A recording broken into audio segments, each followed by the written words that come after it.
This is episode 141 of the Rio Grande Foundation's Tipping Point, New Mexico podcast. I'm Paul Gessing, president of the Rio Grande Foundation, New Mexico's free market think tank. You can find out more about the foundation at riograndefoundation.org. This week we have two different special guests. We're trying to, with the podcast, reach out further beyond the Albuquerque area into other areas of New Mexico, and we have two different stories. One with guest Jerry Powers, who is talking to us about an eminent domain issue in the town of Edgewood in the East Mountains outside of Albuquerque. We also have Mike Smith, and he is a reporter with the Carlsbad Current-Argus newspaper in, of course, Carlsbad, New Mexico. And that story talks about a plastic bag ban that has reared its ugly head in the city of Carlsbad. I'm pleased to be joined this week by Jerry Powers. He is an activist and somebody involved in a corner of our community in the East Mountains on a very important issue, though, that quite frankly, we've already seen this issue crop up. It's been a very long time, decade since the issue cropped up in the Albuquerque area. But, the issue of eminent domain in terms of the water supply is a real threat to the Edgewood community in the East Mountains. But welcome to Tipping Point, New Mexico, Jerry. Thanks, Paul. I appreciate you having me on today. Yeah. And, by way of brief background, you're an activist, and you live and work in Edgewood. You're involved when issues crop up that you get concerned about that I think directly infringe upon individual rights or some kind of specific threat. And we haven't really had a conversation on this podcast in the 130 plus episodes about Edgewood in particular. But a decade ago, the Rio Grande Foundation was involved in trying to fight against the taking of a private water company in the Paradise Hills area called New Mexico Utilities, I believe was the name. And that was taken over by the Albuquerque Bernalillo Water Authority. But before we get into the issues of eminent domain and whatnot, run through some of the issues with regard to the difference between a water authority that's controlled by government and, or a government entity like the Bernalillo County Authority, or a private sector entity, because I think a lot of people may not think that that is a common occurrence, but it really is. So you've been in the Edgewood area for a long time. Talk about this service that you are provided by a private company. Well, our service has actually been excellent. We have very hard water out there, which is not the fault of the water company, but it's just a geologic reality in the East Mountains because all of our water comes out of limestone aquifers there. So that's the one complaint people might have about the water, but I have a water softener. Most people do. The service itself has been excellent. It's been, the water company was purchased by EPCOR a few years back. It was originally run by one of the town founders, Howard Calkins. But since the time that EPCOR has owned it, they've actually reinvested all of the money. They haven't sent any dividends back out of the revenues. They've been reinvesting them in the community. So I've been very happy. I've lived in different places. I've had private wells, and I've been very happy with the service that we've been getting, which is one of the reasons it was kind of shocking to me to think that the town might go to the extreme of eminent domain or condemnation to actually take the private system away from its current owners. And, a public versus private model, as you understand where you could go with a government-run model, who would be the likely party to take over from the private sector in this particular case? And is it the village of Edgewood or the town of Edgewood? It's the town of Edgewood, Town. which was incorporated. It was originally incorporated back in around 1998. I was involved in that original effort to incorporate.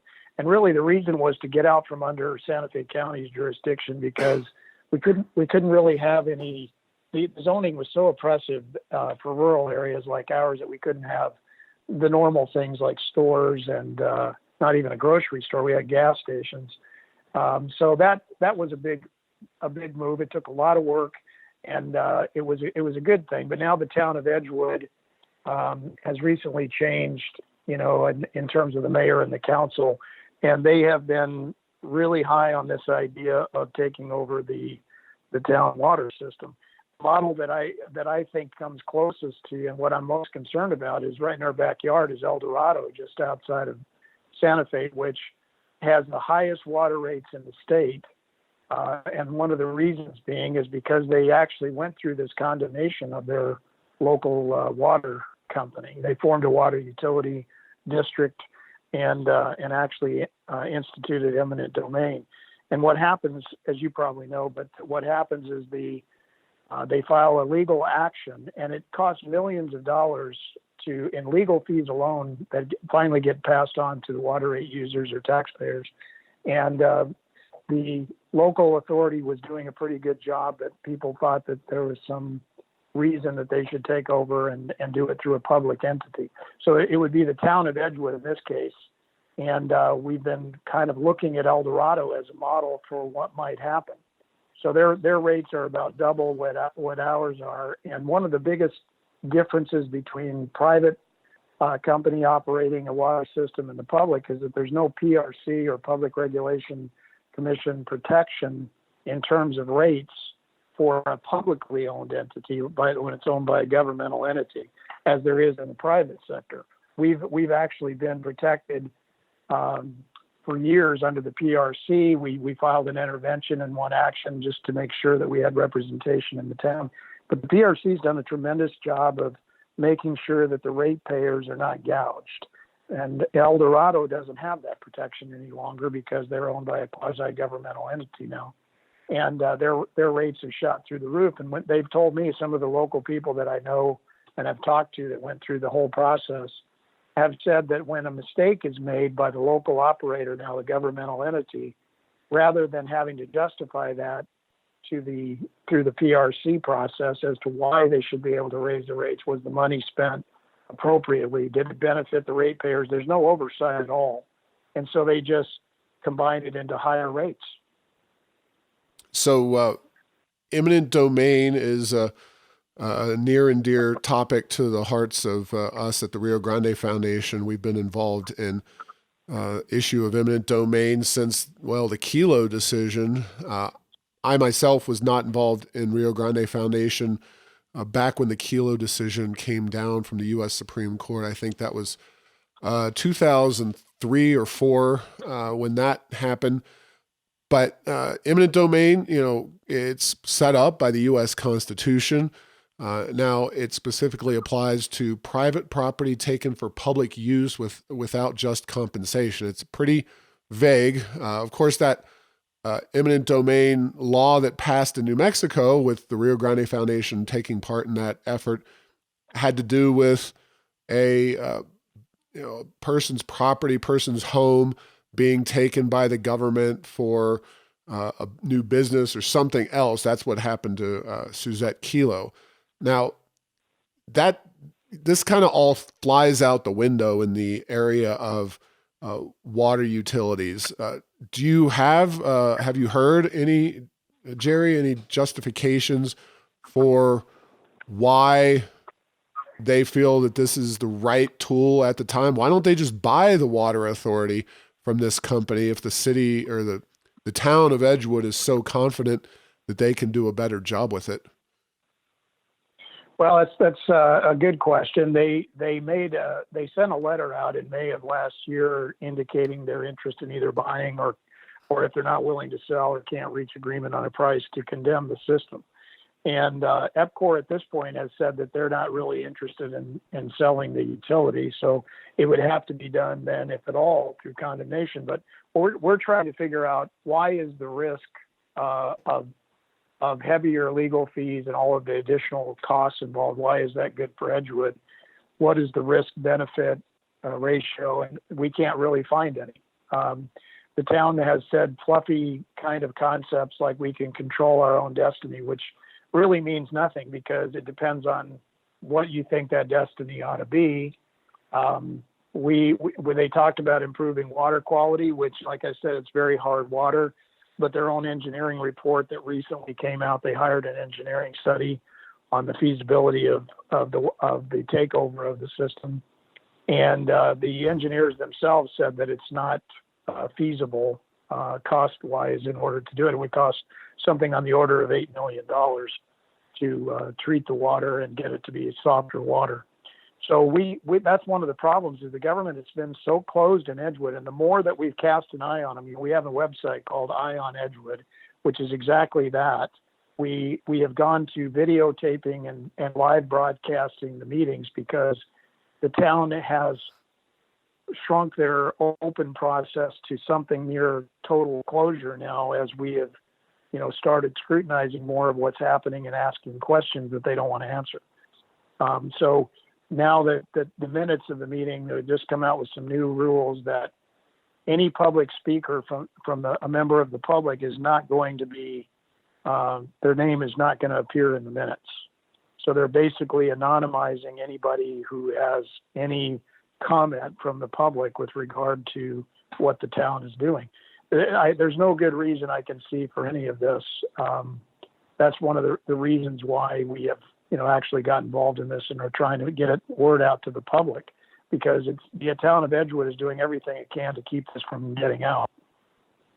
Yeah, well, the old quote is whiskey's for drinking, water's for fighting. And when this happened a decade ago, eminent domain was ultimately used to take over the New Mexico Utilities Company by the Albuquerque-Bernalillo County Water Authority.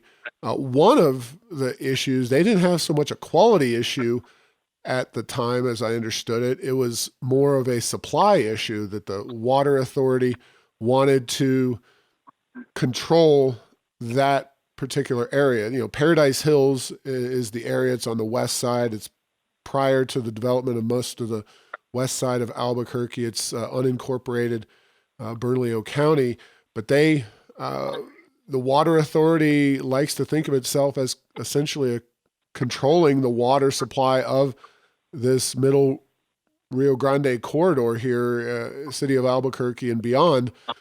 Do you think it's a control issue as well in terms of development? Does it happen or not in Edgewood, or is it really something else that you just can't quite fathom? Well, I think you probably hit it on the head.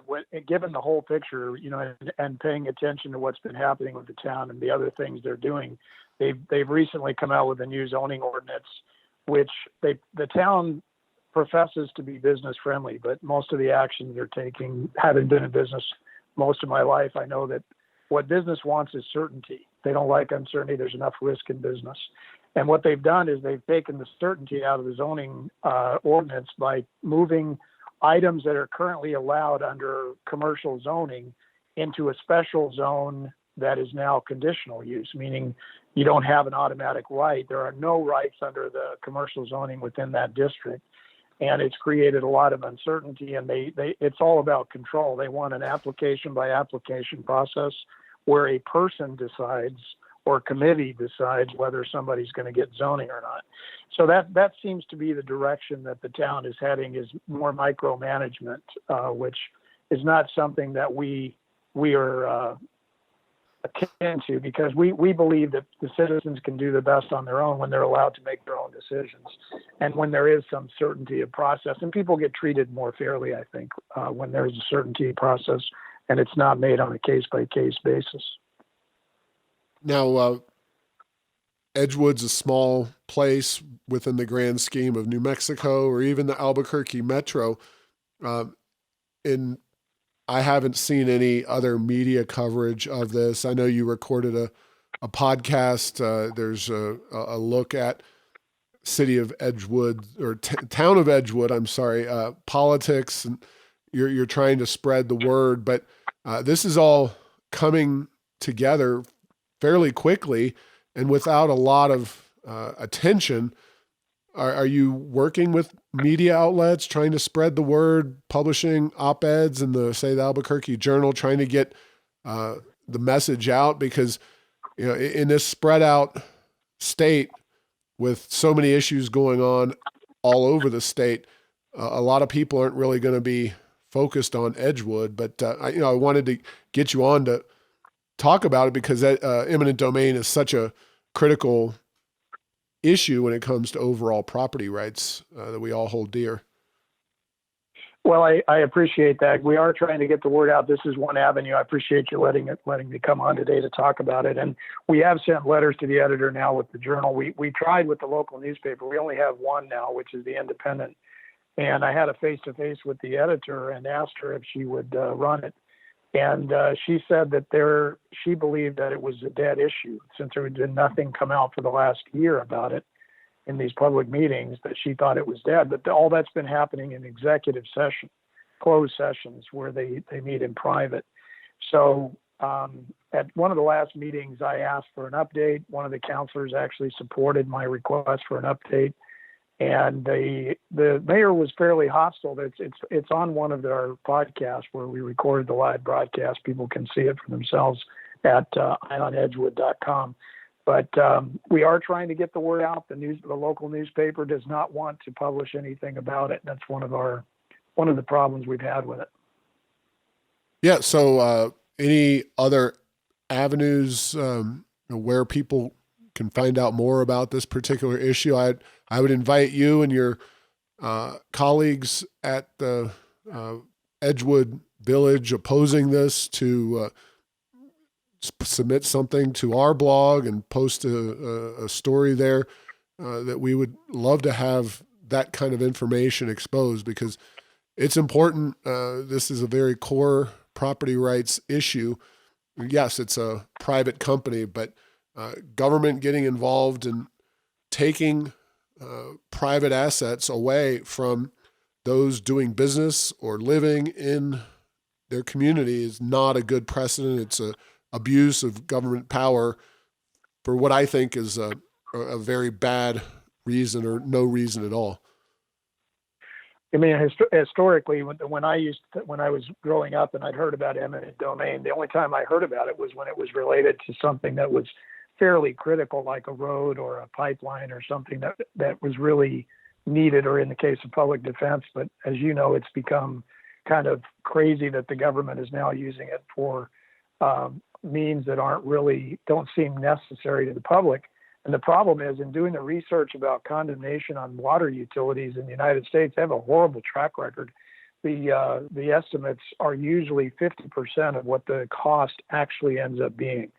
And the town of Edgewood, which is only 6,000 people, but which is about 2,000 households, currently the town is projecting a $14 million condemnation cost, of which $4 million is legal fees. So based on historical track records, it's probably going to be closer to $28 million, which would be $14,000 per household in terms of new rates or new taxes. The town has recently taken a turn in a different direction. We've never been very tax friendly in Edgewood, and the town recently implemented a new tax, property tax. And now at the last meeting, they were promoting the idea of a franchise tax on all of our utilities out there. And those just get passed on directly to the ratepayers of the utilities. All right. Well, utilities and their operations and maintenance and what they do, the costs all falls upon we, the ratepayers and consumers, and something that we're all interested in. Again, folks should check with your website. Repeat that one more time, the name of your website. It's ionedgewood.com. And at that location, you can find more information about. We actually have a petition up to oppose the taking of this property, and there will be some updates periodically at ionedgewood.com regarding a public meeting that we're going to be holding November 14th in the town of Edgewood. Great. And I'll be sure to get some more information at heirsofenchantment.com as well. So thank you for your time, Jerry, and appreciate the information. I am welcomed by Mike Smith. He is a reporter for the Carlsbad Current Argus. And Mike, welcome to Tipping Point, New Mexico. Well, thank you, Paul. It's good to talk to you again. Yeah, and we've worked together in a lot of media-related formats over the years, but in your current job, you are tracking an issue that's come up that's been introduced in the Carlsbad city, as I understand it, their city council with regard to plastic bag bans. Is that correct? Well, actually, yeah, Paul. Actually, what's being done is the ordinance is being called the single-use carryout bag ordinance, and it hasn't really been introduced formally to the city council yet. What happened was about around a year ago, a committee was formed here in the city of Carlsbad to take a look at litter, and all the things associated with it. And actually, this proposal, I'm going to call it a proposal for right now, but this proposed ordinance has actually been introduced by the City of Carlsbad Beautification Subcommittee. And basically, what has happened within the last few months, there's been a growing concern here since the oil boom started a few years ago regarding trash, illegal dumping, and all that. And some members of this subcommittee. Now, Mike, can I interrupt you real quick and ask you if is the subcommittee formed of members of city council in Carlsbad, or is this a group of citizens?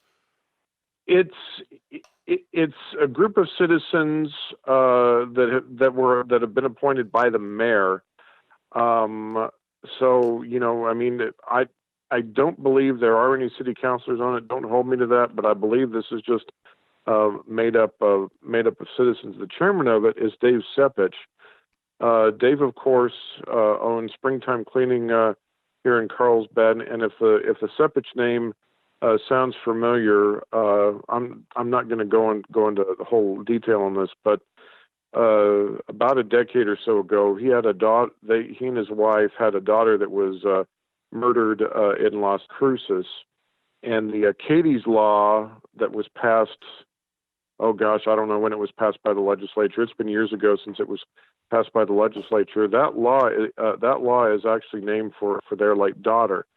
But anyway, getting back on track, Dave Sepich and his wife, they have been owners of Springtime Cleaning here in Carlsbad for a number of decades, and he's the chairman of it. And I talked with Dave earlier today about this, and he kind of joked with me. He said that he got appointed the chairman of this committee because he went up to Carlsbad Mayor Dale Janway one time and said, we really need to do something about and again, I'm paraphrasing here, we really need to do something about the trash problem in our community. And Mayor Janway basically said, well, congratulations, Dave, you've been appointed to serve as the chairman. So they've been looking at a number of things, and the number one problem that they've identified here regarding trash has been the plastic bags.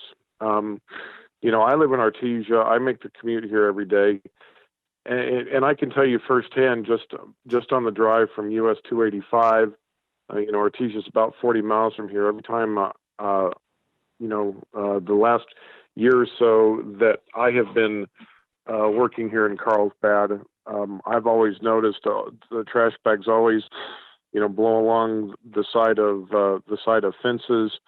It's a real problem. Dave Sepich is telling me it's a real problem on US 62 180 going east toward Hobbs, because the county landfill is out that way. And sometimes what happens is people that take their trash to the landfill, they don't have it secured down. And what happens a lot of times is some of those bags blow out, and they get all over everything. And Mary Garwood, who is the coordinator for Keep Carlsbad Beautiful, told me that last year they had a little thing going at one of the grocery stores here in Carlsbad, and they said and they conducted a survey, they signed they gathered petitions and all that, and they said that one of the first problems that they said here in the city of Carlsbad, based on the petitions and based on the survey, was trash bags. Now, Paul, something that people need to take into consideration here, since the oil and gas boom started, the population of this community has gone up significantly. Although, if you look at the last census, the last census shows that the population of Carlsbad was like 26,000 and change.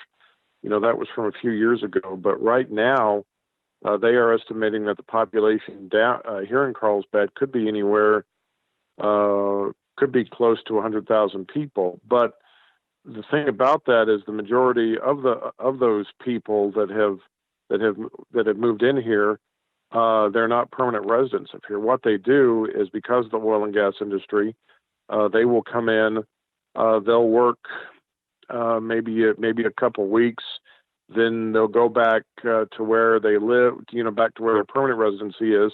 They'll go back there, stay there for some time, then they'll come back here and work for another couple of weeks, and so on.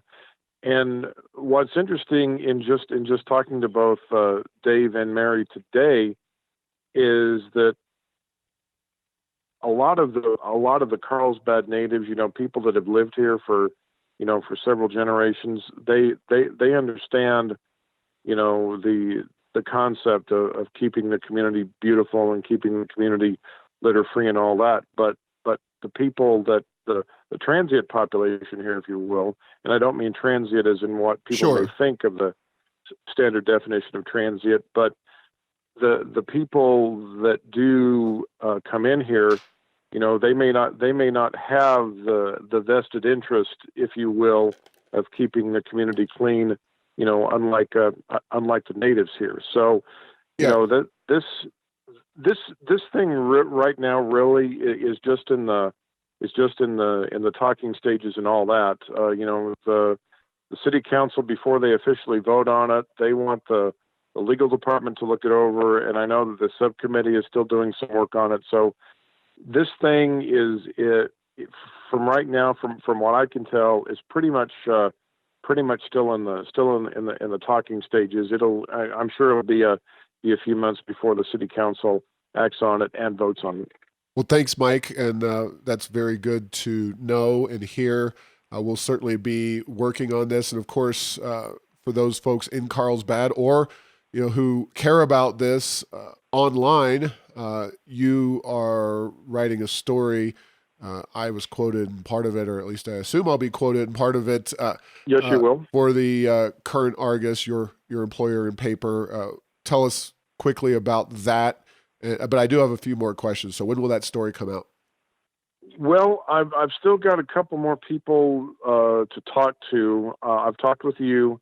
Obviously, I've talked with Dave Sepich and Mary Garwood from here in Carlsbad. Also talked to the town manager in Silver City, and tentatively this coming Wednesday, I've got an interview scheduled with Maggie Hart-Stebbins to find out just exactly how Bernalillo County's ordinance has gone into effect as well. So I've got the notes, still trying to get everything together and organized. I'm hoping, knock on wood, to possibly have it out either later next week or the week after.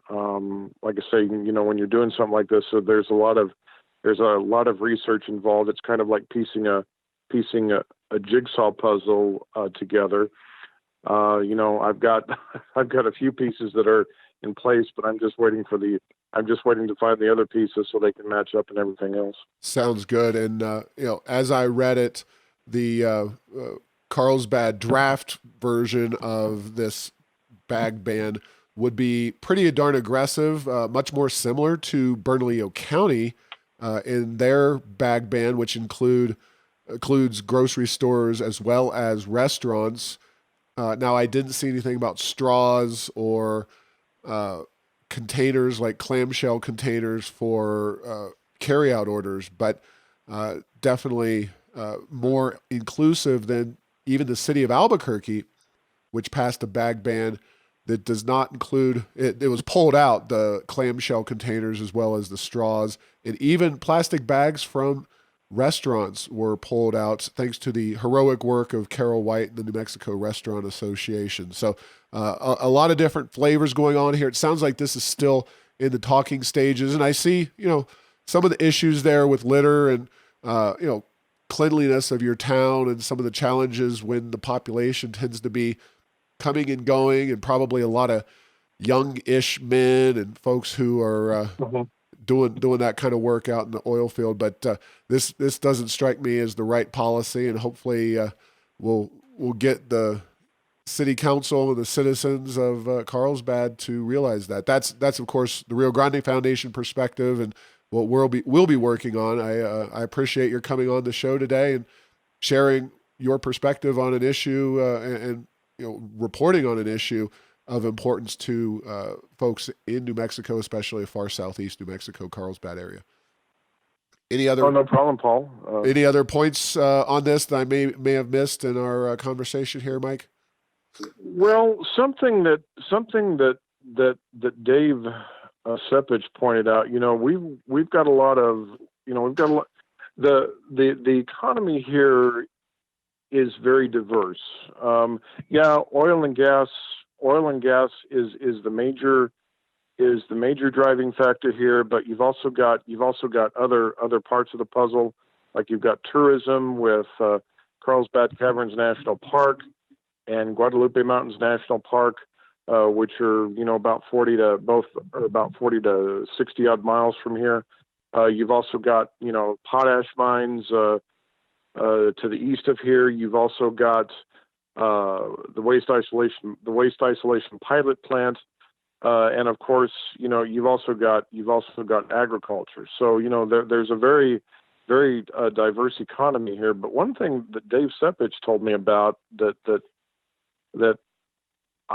I find interesting is that he said that some cattle owners have talked about losing cattle because some of these plastic bags have blown onto ranch land. The cows eat it, and the cows can't digest it, so the cows have passed away. They've also have talked about how some of these bags have gotten into the river, the Pecos River, and of course a lot of farmers here depend on the Pecos River for irrigation and all that, and some of those bags have actually drifted onto some of the farmers' land. So this you look at it from the standpoint of farmers and ranchers, cattle owners, the natives, and all that, and you can see where this may be, and again I want to throw it maybe in quotes, maybe a very very very touchy subject for some, but right now, other than talking with Dave and Mary today, there's not a whole lot that has really been talked about here in the community about this.